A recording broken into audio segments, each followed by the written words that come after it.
another day. It's our 4th day here in Chongqing at nandito po tayo ngayon sa mall na ang pangalan ay City Bobo. City Bobo. So, tatlo lang kami ng kids ngayon at parang walang katao-tao dito sa loob ng mall. Naisipan na namin mag-mall. Actually, di namin alam saan kayo pupunta eh. So, mukhang walang katao-tao. Pero para siyang Europe nga oh. Ito na yung kalsada ulit sa baba. Wala, baba na ulit tayo. Kasi mukhang sarado yung mall.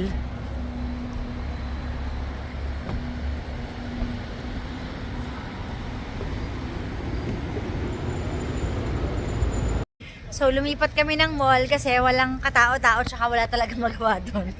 Dito kami ngayon sa halos sa katabing mall. Malapit lang siya. Ayan. Explore natin to. So, andito kami sa second mall and as usual, wala pa rin kayong magawa. Ayan, kami ni Kayla. Si David hindi pa nakakapag-lunch so bumili siya ng food. Papakainin muna namin siya. And wala kami na pala kasi magitingin-tingin sana kami ng mga gadgets, camera, SIM card, pero wala. Pero ang ano pala namin, ang mission pala namin kaya kami nandito is para tumulong, magkawang gawa. Kasi may dalawang matanda kami nakita. So binila namin ng siopaw at saka ng orange, saka ng tubig. Goods din na nakarating kami dito, at least nakatulong tayo. Diba, Kay? Yes. Kaya like ko sinasabi sa kanila, maswerte kayo, diba? Nakikita nyo na yung mundo kung ano nangyayari. Yung mga nahihirapan, yung mga matatanda. Talagang ang puso ko sa matatanda eh. Malambot talaga, makakita lang ako ng matatanda para ako naiiyak na agad. So, masaya na yung puso ko na nakapagbigay tayo ng tulong. Okay na ako doon. Dahil ilang araw na kami hindi nakakakain ng pagkain na hindi maanghang, nakakita kami dito ng dumplings and yun yung kakainin ni David. So, makikisundot na lang kami. Dumplings, finally, pero maanghang pa rin yung sausawan. Kuya David, nandito na food mo. Pero maanghang pa din yung sausawan. Okay naman ba? Okay naman? So, we're done here, Simot. Solve. At magkano lang to? Lahat ng kinain nating Xiaolong Bai is 10 yan. 10 yen, libre ni Kayla. So, nasa magkano lang yun? Wala pang 20 pesos. 20 pesos. Diba? 80? Yes, 80. Hindi pala 20 may kain. Ha? 80 yun? 80 ba? Times 8. Basta 10. 80 pesos nga. Oh, mura pa rin, no? Mura pa rin siya for 80 pesos. Nak, bakit parang kumain ka ng pusit? Kumain ng pusit. Nagde-dessert na siya ngayon. Ito kamo sa milk tea. So, isa lang in order pero may free daw na isa pa. Siguro dahil bago lang tong feeling ko opening nila yung may mga bulaklak ko. Kaya siguro may libre. Dito kami ngayon sa Xiahou Lane. For the second time around ulit andito ako, pero binaba kami ng taxi sa kabilang side kaya grabe yung inakyat namin. Dalawang taxi kasi kami lagi. So, kaming second batch, andun kami sa kabilang side. So, finally, nagkita na kami at umorder lang ako ng matcha strawberry. Strawberry matcha milk at saka nito ng waffle. Ayan. Tikman natin yung waffle nila.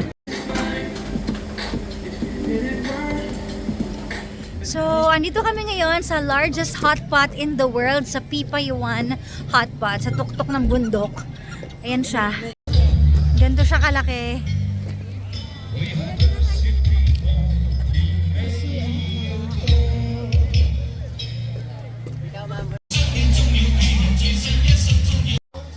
So, sinisipon na ako. Andito na kami sa taas. Grabing akyatan ng bundok. Gutom ka na? Yes, very. Very. Waiting tayo. At, yun na sila. Nag-CR. Yun! Wow! Ang dami. Sit down. Sit down. Ano to? Pugo? Itlog pugo. Niluto pa na binakadami yan. Hindi. Kaya nga. I-cancel nyo na yung mushroom. Ang dami na masyado.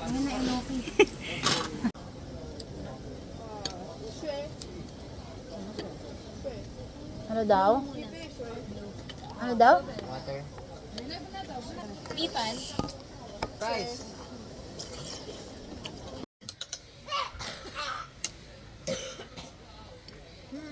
Mag-ano ka nga? Hihip ka? Hihip ka naman ako makita. Sampalin kita. Ayan o. Hipan mo. Ayun o. Oh. Ganito kalamig. Ikaw isa. Teka lang, kaya ko din yan. Oh. Tagal? Wow. Ikaw isa. Bakit lagi tayo naiiwan?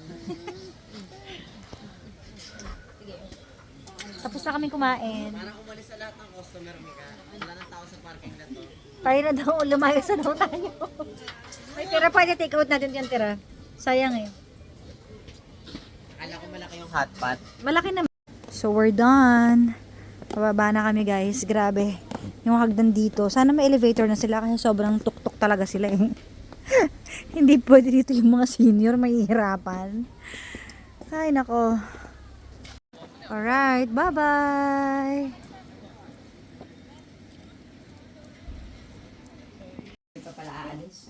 And we're home. Back to kalat. Back to Kala. Yes? Yay! Bachok. 1, 2. So, bukas na last day namin dito sa Chongqing. Palipad na po kami ng Shanghai naman. Our last destination. Ah, goodbye China.